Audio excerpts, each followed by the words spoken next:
Honey trap కేసులో arrest అయి రిమాండ్లో ఉన్న జాయ్ జమీమా నిందితురాలు కాదని బాధితురాలంటూ అమలాపురం మాజీ ఎంపీ హర్షకుమార్ అన్నారు. ఆమెను అరెస్టు చేసిన తీరు నమోదైన సెక్షన్లో కుట్రకోణం కనిపిస్తోందంటూ విశాఖలోని ప్రెస్ క్లబ్ లో మీడియా సమావేశం నిర్వహించారు. విశాఖ సెంట్రల్ జైల్లో ఆమెను కలిసి అనేక విషయాలు తెలుసుకున్నామన్నారు. హనీ ట్రాప్ తో చాలా మందిని ఆమె మోసం చేసి దోచుకుందంటూ సోషల్ మీడియాలో వచ్చిన కథనాలను ఖండిస్తూనే విశాఖ నగర సిపిపై అసహనం వెళ్లగక్కారు. ఈ కేసులో లోతైన దర్యాప్తు జరగాలంటే సిబిఐకు అప్పగించాలని హర్షకుమార్ తో పాటు రిటైర్డ్ సిఐ సోల్మన్ రాజు డిమాండ్ చేశారు. ఇప్పుడే నేను విశాఖ ఉమెన్స్ సెంట్రల్ జైలుకి వెళ్ళి జాయ్ జమీమాని కలిసి వస్తున్నాను. అంటే జాయ్ జమీమా హనీ ట్రాప్ అని అమ్మాయి హనీ ట్రాప్ చేసి చాలామందిని దోచుకుందని, చాలా ట్రాప్ చేసి ఆమె వెనకాల పెద్ద ముఠా ఉందని రకరకాల కథనాలు వచ్చినాయి. వైజాగ్ సిపి బక్షి ఆయన అయితే ఏకంగా పోలీస్ కస్టడీకి ముందుగానే అమ్మాయి దగ్గరికి వెళ్ళి చేస్తే నేను ఎక్కడ ఇన్ఫ్లుయెన్స్ అయిపోయి హిప్నాటిజంలోకి వెళ్ళిపోతానేమో అని భయపడి పోలీస్ కస్టడీ అరెస్ట్ చేసేంతవరకు అమ్మాయి దగ్గరికి వెళ్ళలేదని స్వయంగా ఒక ఇంటర్వ్యూలో చెప్పాడు. ఇవన్నీ చూసిన తర్వాత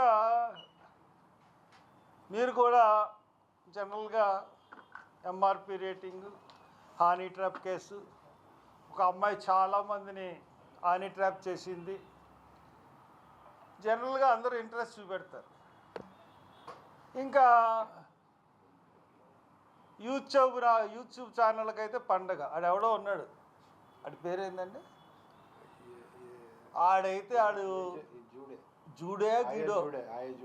జూడే ఆడో ఉన్నాడు. ఆడైతే ఇంకా ఎంత దారుణంగా అమ్మాయి క్యారెక్టర్ని అసాసినేషన్ చేశారంటే అందరూ కలిసి, ఎక్స్పెషల్లీ ఎస్పీ అంటే commissioner of police Visakhapatnam, the great Bakshi IPS. 69 of BNS ప్రకారం 10 సంవత్సరాలు జైలు శిక్ష. మీకు అన్నీ తెలుసుండి, పోలీసులు అన్నీ తెలుసుండి, మరి ఒక మ్యాట్రిమోనియల్ ఇష్యూలో పోలీస్కి ఏ విధమైన సంబంధం ఉండకూడదు. ఎందుకంటే కాగ్నైజబుల్, నాన్ కాగ్నైజబుల్ అని ఉంటాయి. మ్యాట్రిమోనియల్ ఇష్యూస్లో పోలీసు అసలు వేలు పెట్టడానికి వీల్లేదు. డైరెక్ట్గా వాళ్ళు కోర్టుకే వెళ్ళాలి తప్ప ఇది చేయడానికి వీల్లేదు. కానీ ఇలాంటి మ్యాట్రిమోనియల్ ఇష్యూస్లో పెళ్లి కొడుకునేమో తల్లిదండ్రులకు అప్పచెప్పేసి ఫారెన్ పంపించారా, పెళ్లి కూతురునేమో ఆఫీస్ నుంచి పోలీసులకు అప్పచెప్పి కంచరపాలెం పోలీస్ స్టేషన్ పంపించి వెంటనే ఆ అమ్మాయిని రిమాండ్ పంపించారా. రాత్రి మధ్యాహ్నం 3 గంటలకు ఎఫ్ఐఆర్ వేశారు. ఏం ఇన్వెస్టిగేషన్ చేశారో తెలియదు. ఉదయం 5వ తారీఖు ఉదయం కల్లా ఆమె రిమాండ్కి వెళ్ళిపోయింది.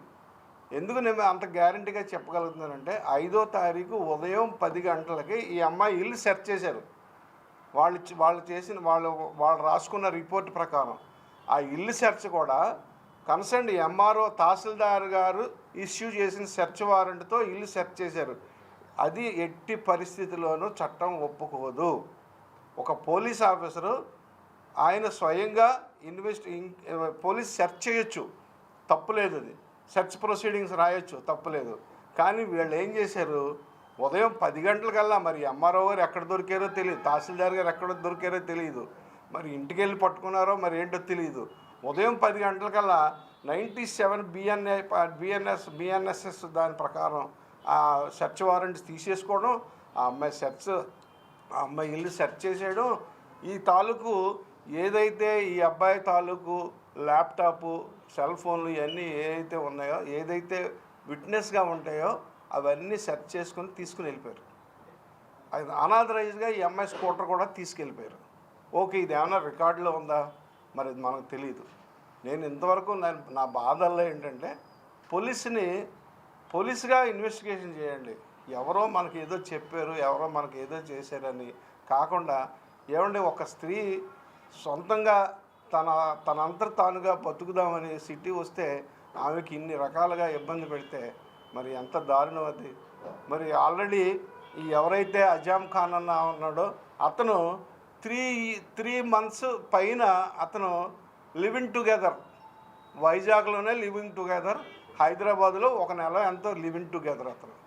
మరి అలాంటి వ్యక్తికి ఇచ్చిన కంప్లైంట్ మీద మీరు ఎఫ్ఐఆర్ ఇష్యూ చేసి మరి ఆ అమ్మాయిని పోలీస్ కస్టడీకి తీసుకుని ఇన్వెస్టిగేషన్ చేశారు, ఓకే, బాగానే ఉంది. అసలు ఈ మ్యాట్రిమోనీ ఇష్యూస్లో పోలీస్కి ఏం సంబంధం? అక్కడ పారిపోయాడు అని చెప్పి అతని మీద నన్ను పెళ్లి చేసుకుంటానన్నాడు, నన్ను పెళ్లి చేసుకుంటానని చెప్పి నాకు ఎంగేజ్మెంట్ చేసుకుని పారిపోయాడు అని కేసు రిపోర్ట్ చేసింది. అది ఎయిర్పోర్ట్ పోలీస్ స్టేషన్లోనే కేసు రిపోర్ట్ చేసింది. ఆఖరికి చీటింగ్ కేసు కింద కట్టి అతన్ని ఏమో అరెస్ట్ చేయకుండా ఓన్లీ 41 సిఆర్పిసి కింద అతని పేరు ఆదిరెడ్డి శరత్ అనే అబ్బాయిని 41 సిఆర్పిసి నోటీస్ ఇచ్చేసి పంపించేశారు. ఓకే, ఇవన్నీ పోలీసులో ఇన్వెస్టిగేషన్ తప్పు పట్టట్లేదు. ఎంపీ గారు చెప్పినట్లుగా మరి ఇన్వెస్టిగేషన్ కరెక్ట్గా చేసి ఆ అమ్మాయికి న్యాయం చేయమని మేము అడుగుతున్నాం అంతే. ఆ అమ్మాయి ఎవరో మాకు రిలేటివ్ కాదు, మాకు అసలు ఏమీ సంబంధం లేదు. ఆ అమ్మాయి మరి ఎక్కడి నుంచి వచ్చిందో కూడా మాకు తెలియదు. కేవలం ఏంటంటే ఒక స్త్రీకి అన్యాయం జరుగుతుందనే బాధతో నేను ఇవన్నీ చేయడం జరిగింది.